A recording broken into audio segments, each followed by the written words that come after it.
Hey, hello! Welcome to my YouTube channel. I hope you're all doing really well out there, wherever you might be in the world. Well, as you can see, I got my big coat on because today it's a very special Friday night. I'm going to go outside, I'm going to travel a bit, and we're going to watch something really exciting. But it wouldn't be a Friday if we didn't kick off with Danny singing about just that. Friday night. Friday night's gonna be alright. It's gonna be right. It's gonna be alright now, baby. Friday night. Yes, I ventured outside on this very cold evening here in the north of London to show you something quite remarkable. A couple of houses down from here, this is the place where some real music history was made. So we're gonna tonight and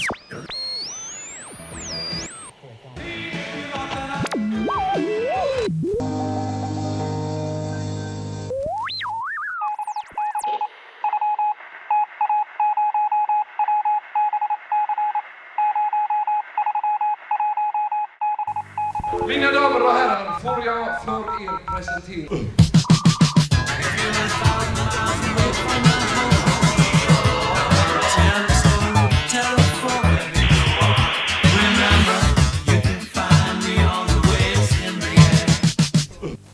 Hey, hello! Hello, good to be here again. Yes, it's time for the second part of the Swedish Connection, an ongoing series here on my channel. And what are we going to talk about today? We got an exciting theme, but I will let you introduce it if you want to. Yes, we have chosen 5 records, each by artists who have released them by themselves with no major label in their back. Yeah. Mostly, probably their first effort. Maybe. I don't know. I don't know what you have chosen, but mine are their first baby steps into the rock and roll world. Yeah, because it's usually how it starts, right? If you have a band or you're an aspiring artist and no one wants to sign you, eventually you're like, I'm going to do a self-release. And today it's so simple, really, because you could release anything on Spotify, right? Or you could go to SoundCloud or Bandcamp or whatever. But we are not talking about that today. We are talking physical copies where they actually pressed a vinyl record or CD, cassette, whatever. Absolutely. Yeah. And most of these albums cost a lot of money back in the day. Yeah. Today it's a bit cheaper actually to release an album. But if we talk about the 70s, 80s, if you have to pay it yourself, it was big money. It was big money, yeah, absolutely. And like you said... a whole lot of dedication to actually go through it. Yeah, no, absolutely. And like you said, today there's so many services when it comes to vinyl pressing, CDs, of course, and even cassettes. So there is opportunities if you're really ambitious and want to get your music out there on physical copies. And I also want to say it is a Saturday night when we are filming this. So in the honor of a Saturday night, I have a whiskey here. And you have a glass of wine, so... Chardonnay. Yeah, good choice. So I will say skål. Skål, ta mig fan. Skål, ta mig fan. We'll begin by saying some of the useful everyday phrases. Cheers. Skål. You are now all prepared to have a go at speaking Swedish yourself. Skål, ta mig fan. Oj igen. My first choice is when I was a young boy, 14, 15, I did work in the summertime, cutting grass around our hometown of Ängelholm. And I was cutting grass on the football fields and around the grass around the football fields. And I got to know an older person who was called Peter. Okay. And he said, I played in a band a few years ago, and I released a single. And I just, what? In my imagine, you're like Nick Six. You're like Alice Cooper. Have you released a single? Seriously? Can I buy it? Yes, sure. And the next day he came with this Egon Pretty Band. Och Helen och April April. The front cover is taken in Peters bathtub in Heimdalsgatan i Ängelholm. Oh, The four members. I used to live there, Heimdalsgatan. Yeah. And they released it on Qualmo, their own label, of course. Yeah. I don't know how many copies they did, but you had an episode a few weeks ago with albums that you would never, ever get rid of. Yeah. Never sell. This is my purest item. I would never sell this. It means so a lot to me. I love the songs. I spin this a few times every year. Great pop rock music and brings back memory when I was, this was in 85, 86. Yeah. So amazing songs on this album. The singer in this is no other than Jörgen Elofsson. Oh, wow. Now famous songwriter, and he has written songs, hit songs for Celine Dion, Yes. Britney Spears, Jennifer Lopez, and a whole lot of other people. This is probably his first record he ever was on. Yeah. And he went solo as well was it the late 80s? Yeah, it was called Shane back then. Yes, Shane. That was the name. Yeah. And he's over here. And the guitar player, Staffan, I got to know him a few years ago. Yeah. Dear friend of mine today. And he told me when they was recording this, they went into the studio. Everyone who has been into a studio know it's expensive.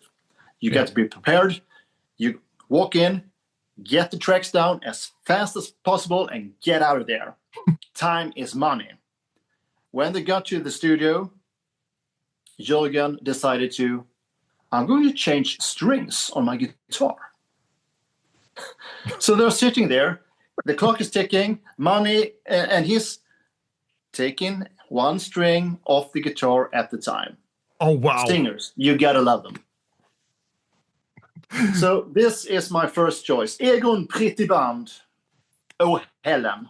That I never heard of that one. Of course, I know Jörgen from back in Ängelholm. We grew up in the same town, and or at least I spent my high school years in Ängelholm. We lived there at that time. I would say the titles of the tracks there, or Helene, and what was the other one?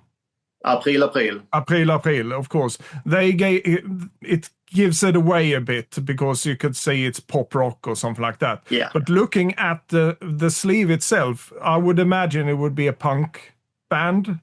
It looks really, it's of course it's a self-made single, but yeah, the guitar player Staffan was a very big fan of Frank Zappa. yeah. But that doesn't really came through to the songs. And I think a lot of bands that record their first single, they have some kind of idea, but it's maybe not every time they sound exactly like they used to. Staffan told me they had other songs that didn't sound like this, but this is on the single, and this is what it's in history books. Du får snickersel och blekta pussins för mig. Men nu beroende av mode så älskar jag dig. That was a brilliant one. I think there's so much stories behind that one, and both you and I coming from the same town, so we know these people, or at least one of them. So a great choice. Really good one. Yeah, thank you. And what's your first choice for this evening? Well, I have it down here on my records, and I'm going to go to last year, actually, 2024, when I discovered an artist that's been on the scene since, I believe, 1985, actually, but I discovered this artist for the first time last year, and that is this one. We'll see if we can get a bit of a focus. It's Nika Costa. And this is Dirty Disco, an album she released last year. All right. And some background around Nika Costa, and I'm not going to be lengthy around this. Her father was Don Costa. I had to write it down here on a note.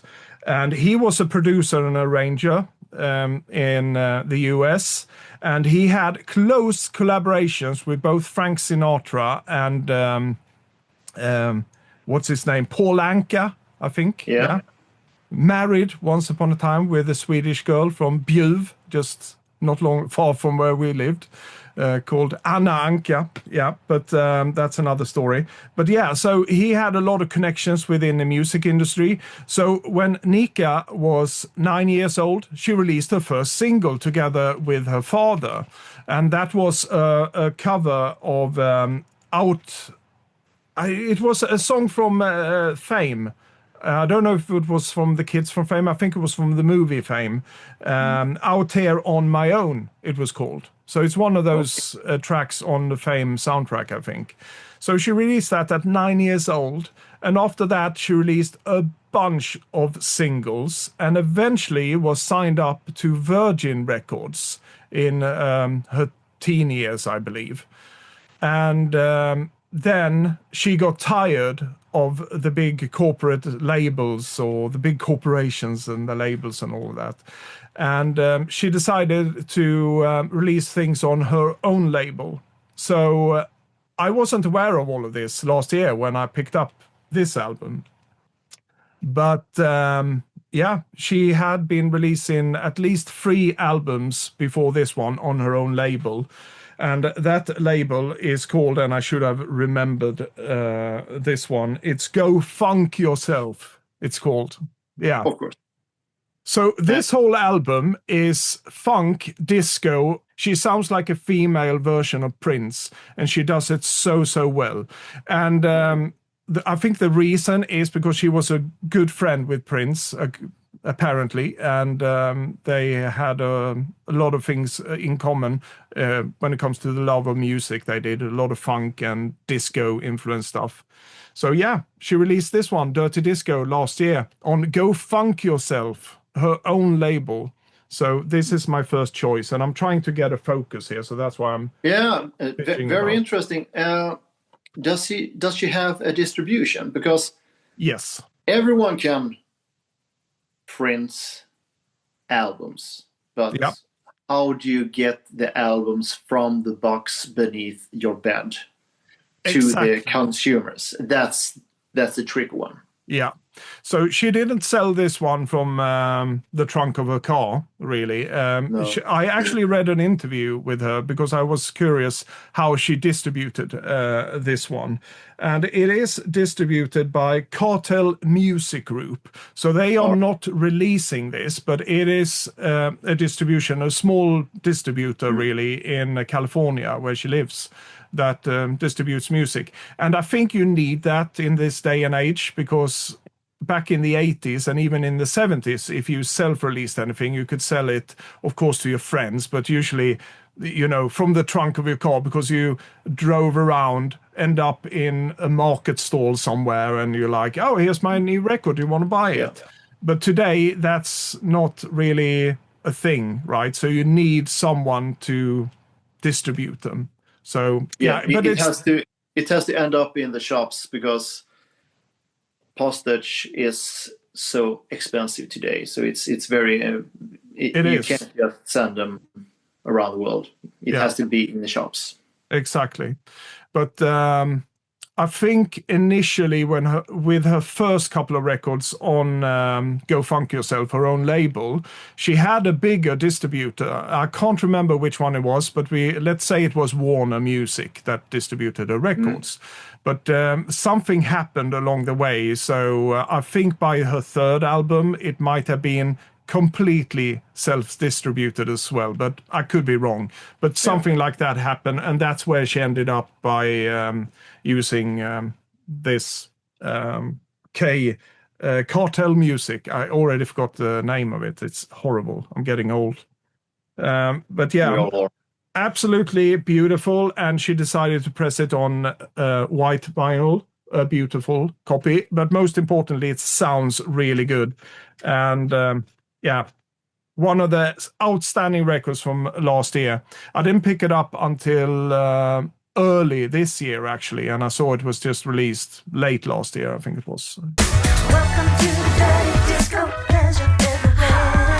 Only takes a minute till there's sweat all in your hair. My next item is the band Joy Division. Of course, a band no one can say anything bad about. I think it's actually one of those bands you can't say anything bad. It's unheard of. You must love them. I don't love them. I think they're quite they're okay, but their first single, oh yeah, this one, An Ideal for Living. I love that one. It's very guitar based. They are not that guitar based later on Unknown Pleasure and Closer. It's more bass guitar, keyboard. I think you know this band much better than I, but this is so cool. So they never got better than this. And this is not, of course, this is not an official, of course. The real deal here, if you have the original copy of this one, it's worth around £5,000 to £8,000. Oh, you're kidding. No, I'm not. This Wow. is unofficial. I got it for $10. So if you happen to have this one in your record collection, sell it. Yeah, but immediately. when you say it's not official, do you mean it's not the first pressing? Is this a repress? No. This is what's it called? Counterfeit. Ah, okay, yeah, like a bootleg kind of thing. It's a bootleg. Yeah. It's unofficial. Yeah, because people want it. All the four songs ended up on the compilation. What's called Substance. yeah. It was called Substance, but yeah. And I really love this. They're raw. They're punky. Not at all so polished on their two albums. Much more edgy. Yeah. And I just love it. I can also say that a few years back they released this on a record store day. Yeah. But with a different cover. They felt that this cover was not okay anymore. Yeah, I was just going to say that when you showed it. It's a very controversial cover, and I know because I read about it, but I never actually seen a single in the wild. That said, it's a book coming out with this cover, and it's going to deal with the punk bands in the UK and the 70s with all of this, this kind of images. Sex Pistols, Susie and the Banshees, Johnny Thunders, all used World War stuff on stage from time to time. Yeah. Not okay today. I can say that the median price on Discogs at the moment was £1,045, and the highest it ever sold for was £7,069. And we're talking about the 7-inch single here, people. And I want to stress out that this is not the original. I don't have the original single. Absolutely not. If I would sell it immediately. This Joy Division, it was released in 1978. Their first release, they released it by themselves. And in my opinion, they never got better. Like I said, I never seen this single out in the wild. I never No. came across it because, of course, it's such a rare one. But even, in some record shops, they have on the back wall framed really rare records. I never even seen this one before, but I've seen pictures of it, and that's why I knew it was a really controversial cover as well with that I think the original one, they just printed 1,000 copies.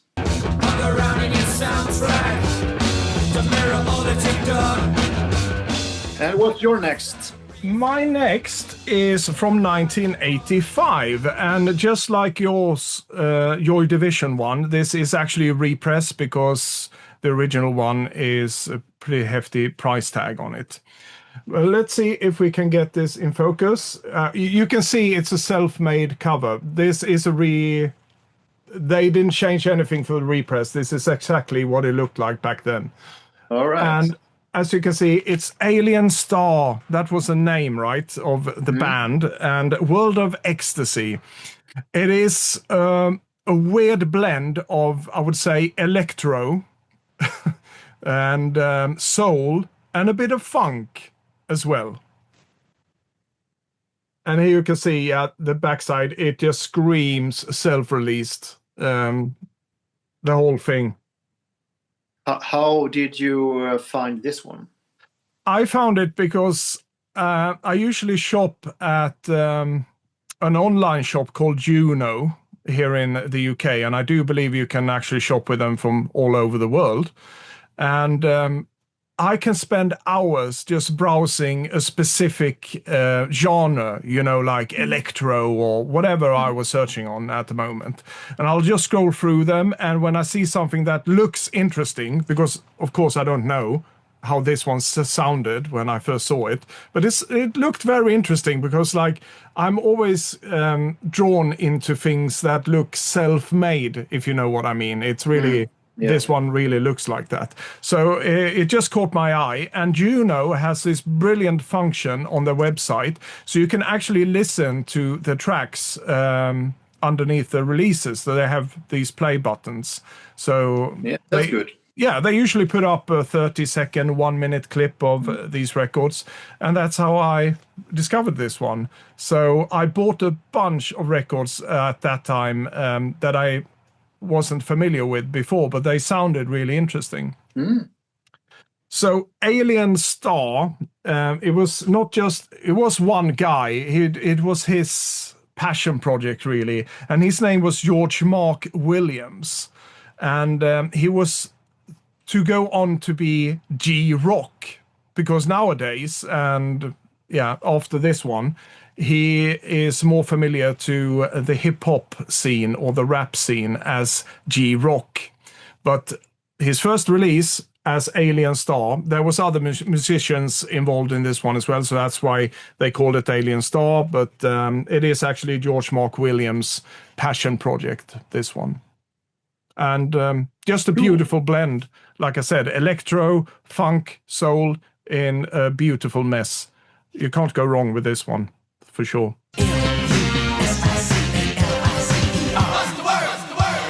Let's go back to Sweden. Oh. And not our hometown, but in 1999 I was at the Gottvalds in Ängelholm concert place, very, very small.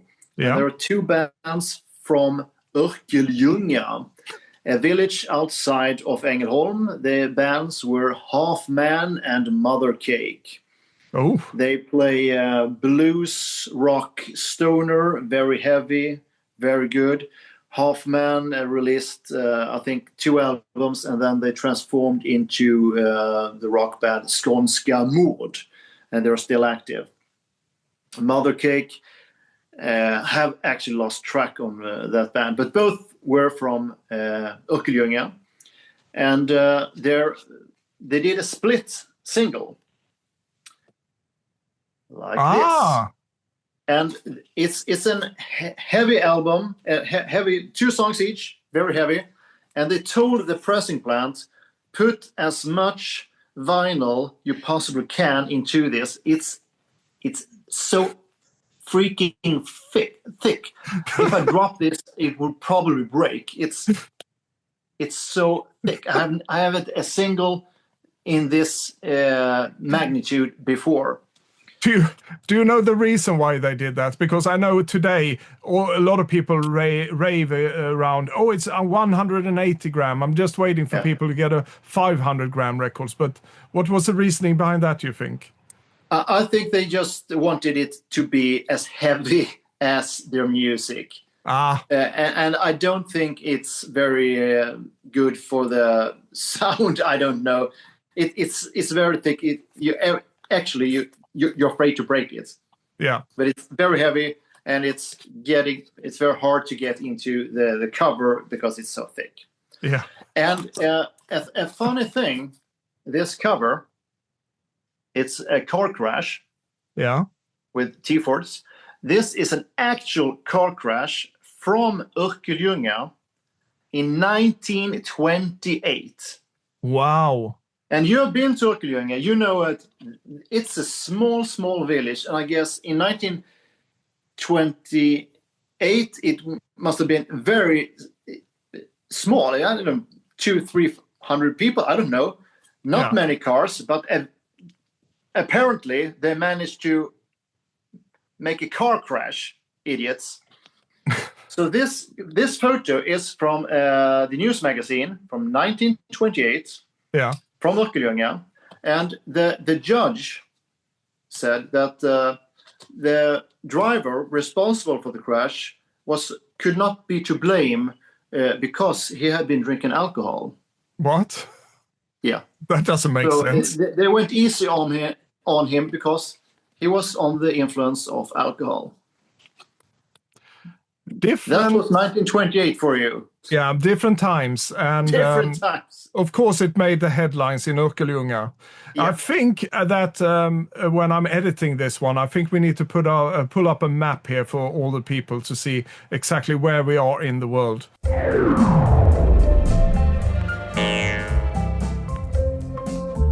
Two great bands from that area, Halfman and Mother Cake. It's insanely good. They're as heavy as Fu Manchu or any American stoner punk rock blues band. They're excellent. Okay, so my next record is here beside me, as usual. So now we're going to Nigeria, of all countries. Of all countries, yes, of course. This is yet another repress, because if I heard this one and it wasn't repressed, I would have to mortgage my house or something, because if original pressing of this one is super, super expensive. But luckily, on Record Store Day, I think it was 2 years ago, there was a release of Marcy Luarks. I'm sorry for the pronunciation. But here we go. You can probably see that this is very self-released record by just looking at the artwork on this one. All right. This record, and there's a long story around it, but Marcy herself was actually born in America or the United States, and she eventually married or met up with her future husband at the time, who was from Nigeria. And he worked within the music industry in Nigeria. And together, eventually, they started working more professionally together as well. So they started to do some music together, recording demos and so forth and so on. And then in... I think this one is... Okay, so yeah, I was trying to find the year of this one. For some reason, it just slipped my mind here. I blame the whiskey. But 1983, they had completed their demos, and they were starting to talk about recording this. And at first, they were talking about going to Nigeria to... do it with some session musicians in Nigeria. But from Marcy's husband, he said the experience he had is that they are very talented. They are very good sessions musicians. It's a hard word for a Swedish man to say. Especially after a few whiskeys. Yeah, exactly. Especially after that on a Saturday night. But yeah, so he said they tend to know more about traditional Nigerian music and not necessarily about contemporary music. And that's what they wanted to do. They wanted to do something that was in line with 1983. So the decision was made to go to London and hook up with some session players over there, and that's how they recorded this one over a couple of days. And the record itself was released only in Nigeria in 1983, and it's called Electric Murder, as you can see. Great title. It is a great title. And once again, like I said, I'm always drawn to these kind of covers where you can see, yeah, this one hasn't been made by a professional designer. This is probably self-released.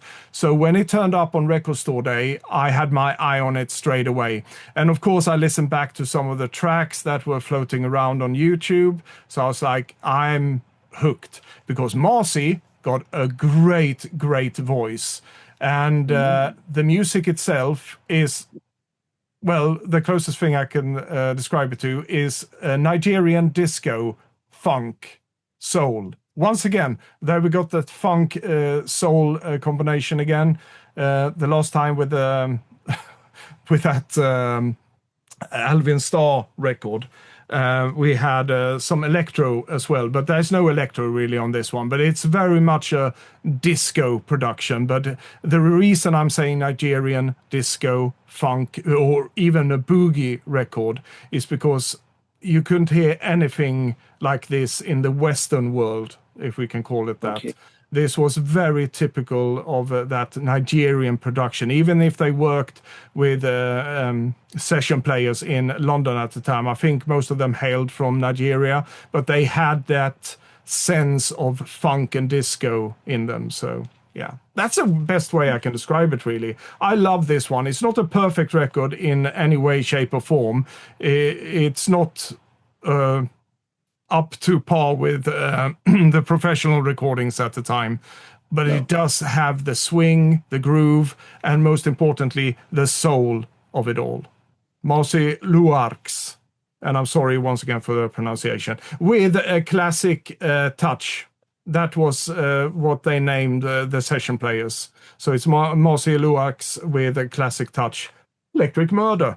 Yeah. And I can guess that even this Record Store Day release isn't very cheap on Discogs today. Like I did before, I'll look it up here. I actually got a page here. No, it wasn't too bad. The median price is £19, and the highest it ever sold for was 25. Oh, all right. Quite affordable. Yeah, so it's not too bad. But I think it's because it's such an unknown artist. I think it's the die-hard fans that goes for this one. And then me, because I was... And me, soon. Absolutely. So check it out. If you're in love with disco funk, this is quite of a different take on that.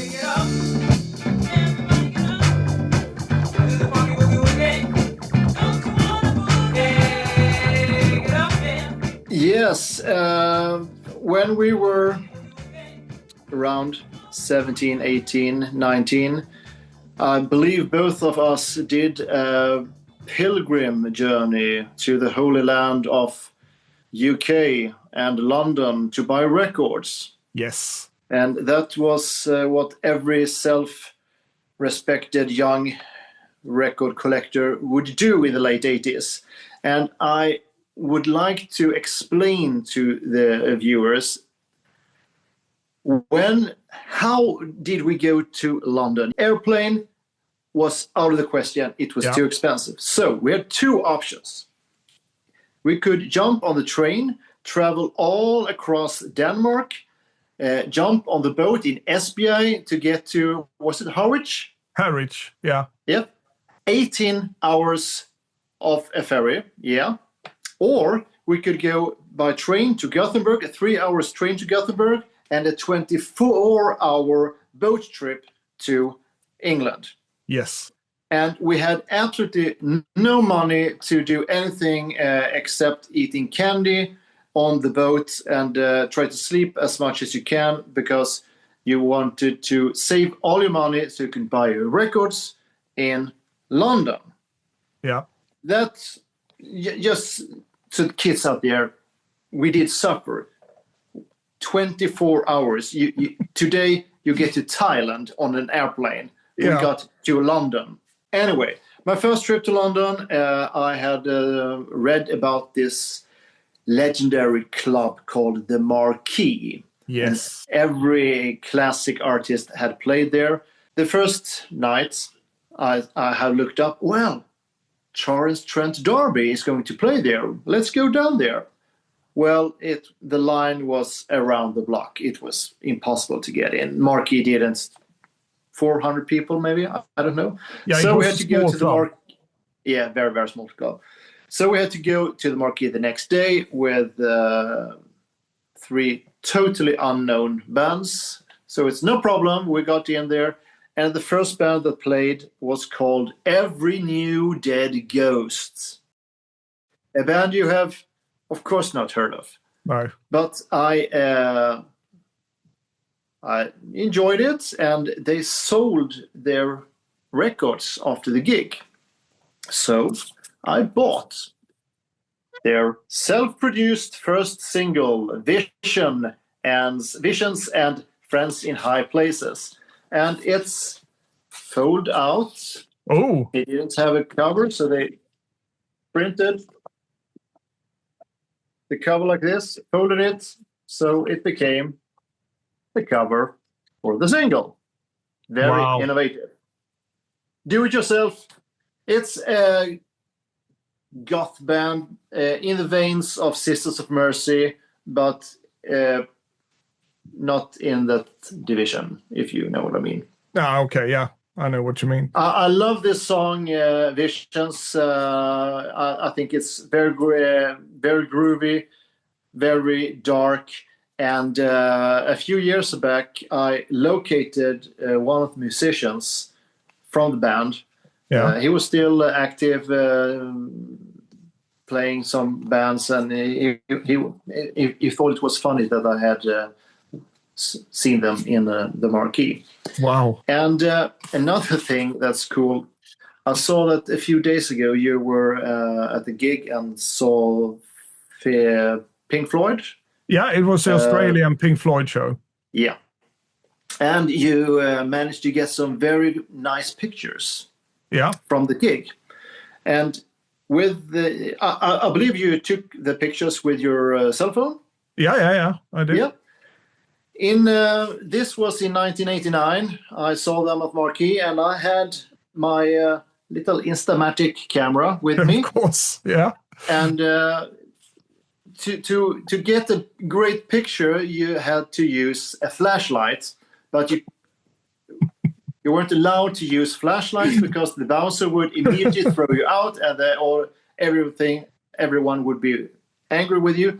So I took a photo without the flashlight, and I found this photo. No, you didn't. Look, this is what it looked like. Pale, out of focus. It's not very good. That is a great. So I knew where this one was going when you said Instamatic camera, no flash.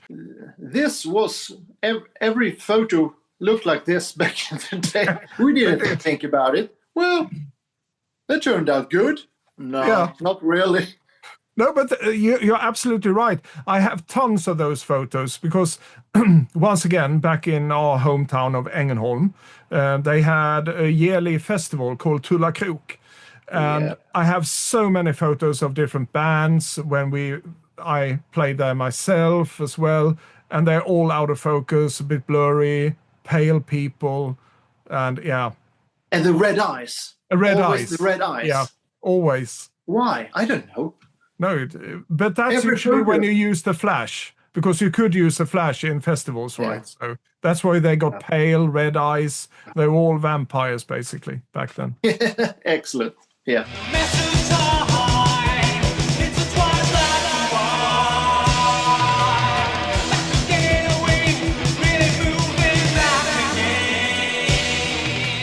My next one, I could have chosen a different format on this one, but this is so 1990s. Could have been 1980s as well, but it is very much a product of its time.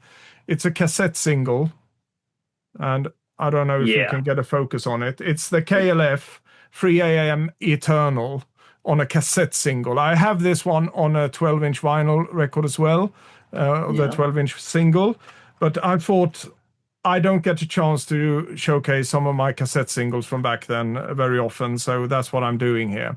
And KLF, of course, had a lot of hits in the beginning of 1990. I think from 1990 to 1993, a bunch of hit singles. And they were never signed up to a major label. They always released everything on their own label, KLF Communications. All right. I did not know that. I always thought they were on, Virgin or some big label like that. Yeah, you would have thought so, because they had so many hits in the early 90s. They were huge, right? But it all came from their own label. And of course, they had some back-in, I think, with some of the distribution. And they did license their records to other record labels in other countries. So in Sweden and Denmark, for example, it was Coma Records from Denmark that handled the licensing part there. Because I don't think the KLFs themselves could really saturate the market, what was needed from the buying public, so to speak. So that's why they license out the music. Get more money, get more records out into the world and all that. But when it comes to the KLF themselves, I mean, it's such a complex story. They have made everything from records to art installations to a movie that was never released, but then eventually sort of released. Yeah, so I think we need a separate episode for the KLF alone. And I've been saying that ever since I started this channel. So I think I need that to happen very soon.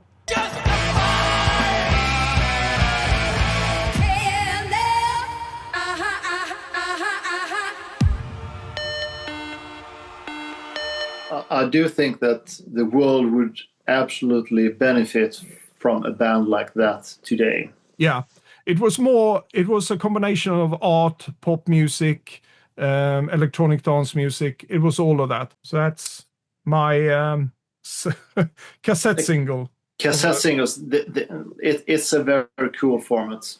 It is a really cool format. I mean, I bought quite a lot of these when I went over to London at the time, like you just said, because it was very affordable and we all had cassette players. So for us, it didn't really matter. If we could get it on vinyl, even better, of course. But this was very affordable at the time. And they were never, you couldn't find them in Sweden. Or no. Never. Not in Ängelholm, by the way. No, and I don't think it was a very UK-centric format, really. Perhaps in the US as well, but I don't know. But it was mainly from the UK that we got the cassette singles. Yeah. So that brings me to my last record. And now it's time for some self-promotion. Yes. I have... Hold your horses. I have been a famous rock star, kids. In 1989, I and a fellow friend started the legendary band Den Mediterende Uttern, the Meditating Otter. And our first gig was in 1990, the 5th of May, at the library in Sweden. We made a great success, and you, Tobias, were also on stage that night. Yes, I was. With your band.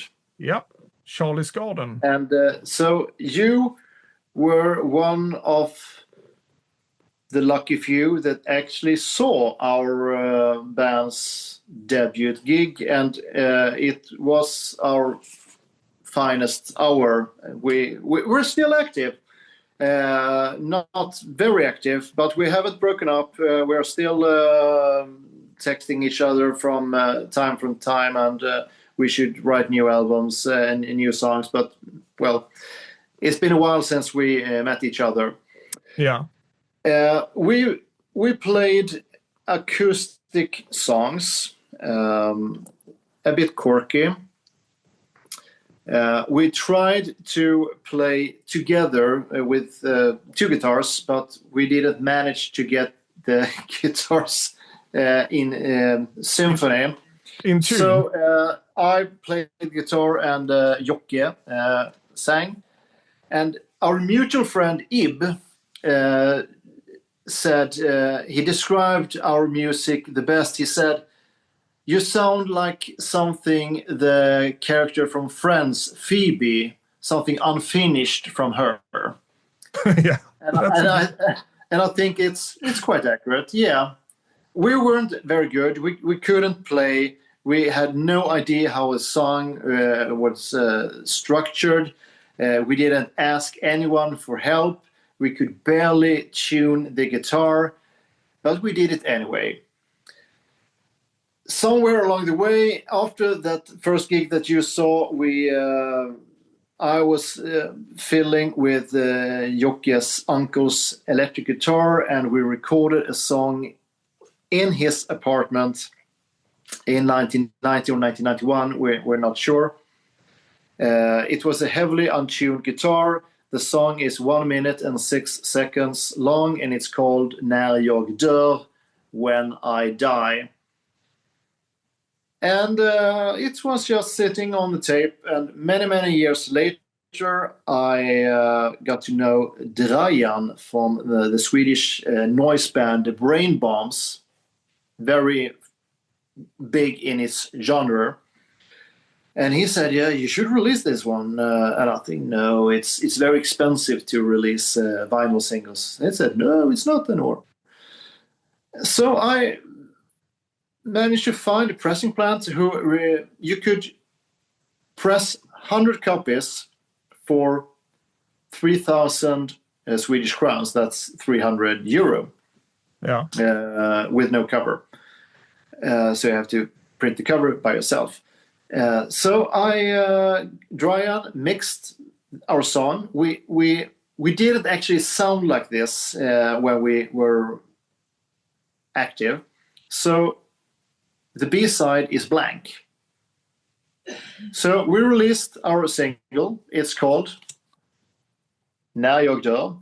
And we didn't bother to make a cover. So we took actually an XTC single and draw something on it and put our name over there. And it's a one-sided single. Yeah. 1 minute, 6 seconds, and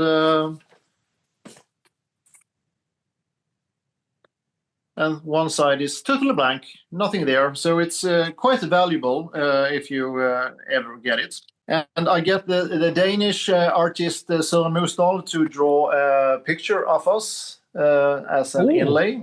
I never seen that one. He's seriously talented, very cool. Wow. And we printed 100 copies, and I can happily say it's been sold out. I have no copies left. I have only this. I know for a fact, because I've sent these copies away, there are copies in America. There are copies of this in Australia. There are copies in South America. Wow. And there even a record store in Tokyo who ordered 10 copies, and it's sold out on their websites. So 10 copies are in Tokyo, and of course in Berlin and London. So it's been distributed to almost every continent in the world, which is totally insane. If and the people is calling, do you have anything else? Do you have anything else? No, we didn't sound like this. We were mostly acoustic punk duo. This is with electric guitar. This is a raw, angry song. We have no other songs like this. No, that is your most punkish song, right? Yeah. Yeah, because I vividly remember this one, and it really sticks with you once you hear it, and especially if you know Swedish, of course, because the text is really absurd in this one. Yeah. But I love that one. Thank you. Thank you. That is a great, great story. And I have to tell you another story. When we shared that stage with you guys, Yeah. I remember watching you perform because I never heard you perform before. No one had. No, exactly. Because even if we were friends, I was a closer friend with Jocke, who was a singer, of course, but I never heard any material at all from this. And I was blown away. And what I was really blown away by wasn't really, because it wasn't the music that I was into at the time. I was in a synth pop band and I was listening to synth music overall. But I was blown away by this because to me it had the same feeling when the same feeling that I had when I was listening to the Cabaret Voltaire live record live at the YMCA, and I talked about that one here on my channel not long ago. Yeah, I remember How that. crappy of a recording it was, but you could still hear. Today you can hear that energy, that raw energy that they had. It was DIY on the highest level, and that's exactly why I was so impressed by you guys as well, because you didn't care if it sounded crap or not, but the energy was there, and that was the most important thing. And really absurd lyrics, of course, and that just helped it. Yeah, that's very nice of you to say, because at the time we wanted to sound like Thin Lizzy. we weren't even close, but that was our goal or the cure. But now looking back, I realized we were really our own products. Yeah. We didn't. When people say, "Oh, the Clash, they couldn't play," they could play. They're excellent musicians. What are you talking about? And the same goes for the Sex Pistols. I mean, they said, we couldn't really play. We were just doing our thing. But it sounds really great. They should have heard the Meditating Otter. Yeah, they should. So we were as punk as you could get in that perspective. We had no clue. And we had a very, what's the word? We couldn't ask anyone for help. No. We should have asked you. You're a musician. Yeah, we but didn't, no. We know best. We didn't know shit. But we had a very no. That's the charm. Excuse me. That's the charm of it, because you were so raw, and it was the most underground thing I ever heard, and that's why it went down a storm. You were really popular at that point, and I do believe, wasn't there a live recording circulating as well? Yes. From this particular library in Ängelholm in Sweden? Yes, there is a live VHS. Oh, yeah, even a VHS, right? Yeah. That's it. I haven't heard that one for ages. I haven't seen that one in a couple of years, and you move around, and suddenly the cat. Suddenly things disappear. Well, this is a cry for help. Do you have this VHS recording? Please reach out to us. You also released a book or two about the story of the Meditating Otter as well, that I can highly recommend. You sent me a copy not long ago of that one, and it's one of the funniest reads I had in a while. Are they still for sale if anyone wants to order from you? Or I have a few copies left, so reach out. It's in Swedish, though.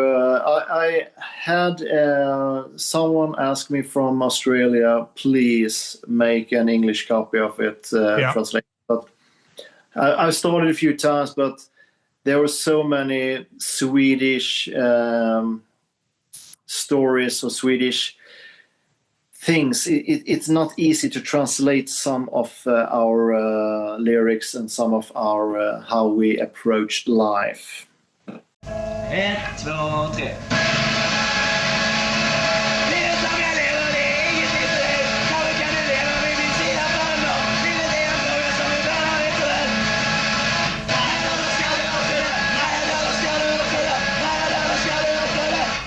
Yeah, we decided this one before recording because we hadn't revealed any of our records that we're going to show here today to each other. But the only thing we said, we're going to do some self-promotion here.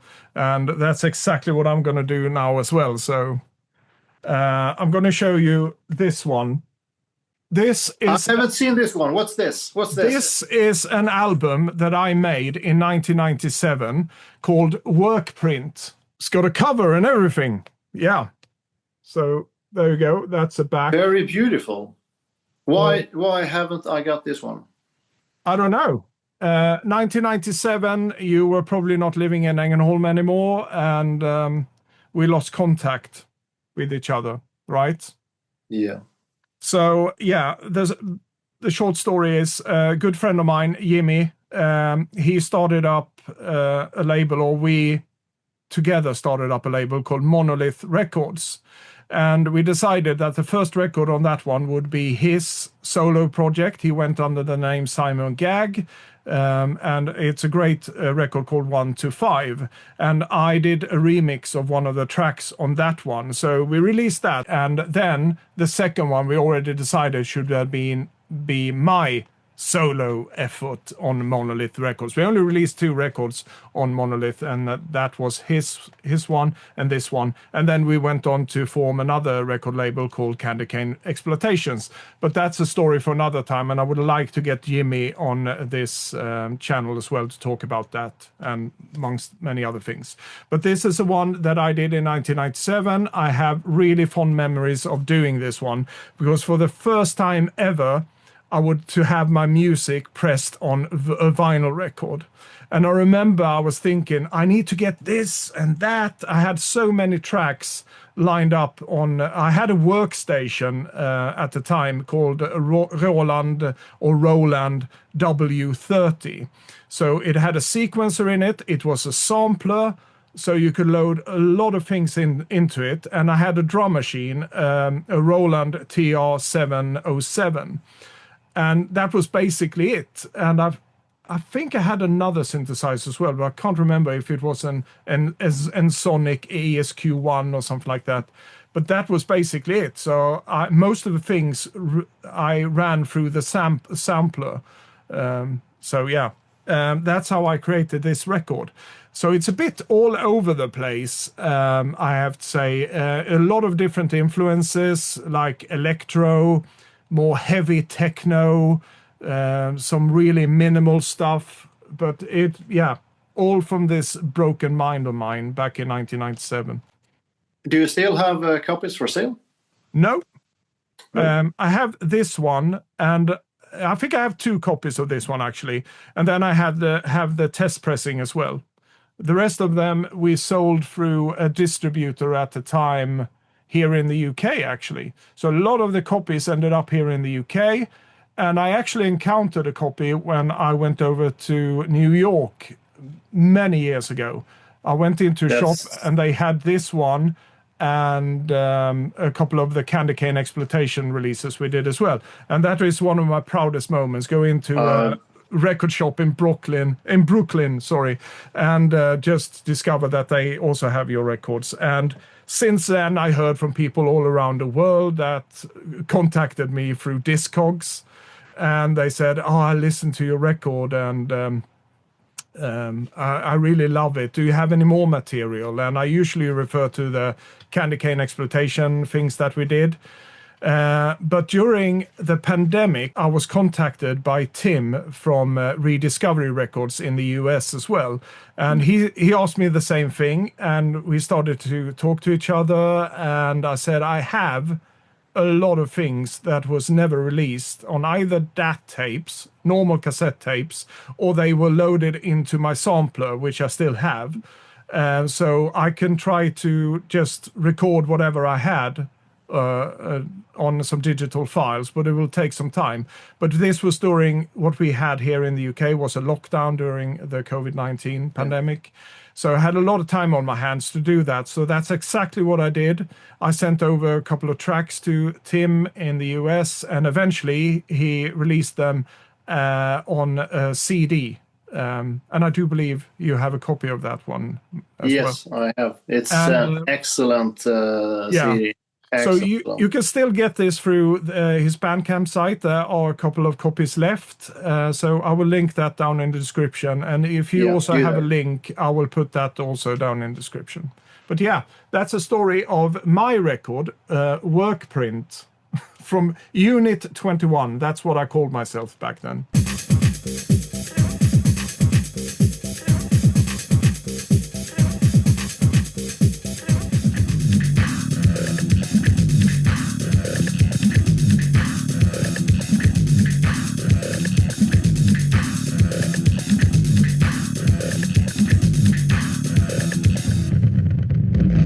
Brilliant picks from your side. Like I said earlier, we didn't know what we were going to show here. We haven't revealed anything to each other. And it has been a blast, as usual. Absolutely. I have so many new albums. I have to check into Discogs as soon as we have done this, and have to buy a couple of new albums. Of course, Yes. Every tip from you is worth a new buy. Oh, thank you. And the same goes to you. I am going to take some notes here and search for some records. But I want to thank you. This has been yet another great episode of The Swedish Connection. It's just our second one. And it's a bit of a lengthy one because we had so many great stories, I think, to tell around this. Well, you be the judge of that who's watching this. But I thought it was super interesting to hear your stories, Mikael, around all of these records. So thank you. The same. It's been a blast. Yeah, and we'll be back soon with some more intriguing stuff from The Swedish Connection. Sure. It was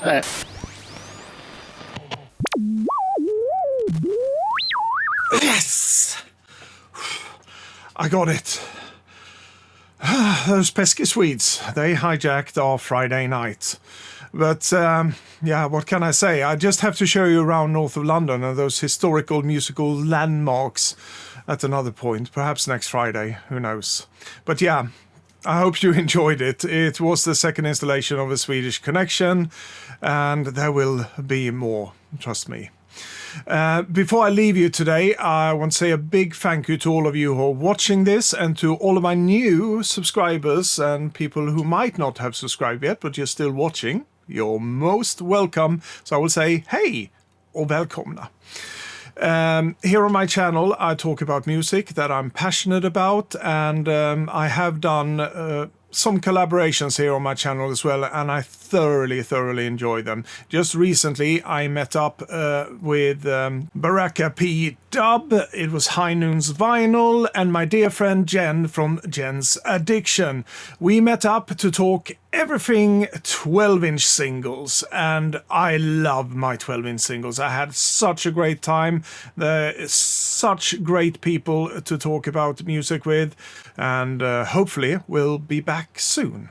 And so will I. At least next Friday I will pop up here again and try to strengthen my security so we can have a normal Friday night here. But yeah, I do enjoy the Swedish connections as well. But now I will leave you, and I hope you have a great weekend. You all take care of yourself, stay cool, keep playing that music, and now, as usual on a Friday, we'll have Danny from the Kids from Fame sing us off and give us that extra boost of energy that we need going into the weekend. So, with that said, I want to say thank you once again and give you a very heartfelt adieu. Movie rolls on, there ain't no more love scenes, the romance is gone. But it's a one-man show, it's moving real slow, but it's picking up speed as I'm turning the key. Coming up, coming up, coming up, coming up.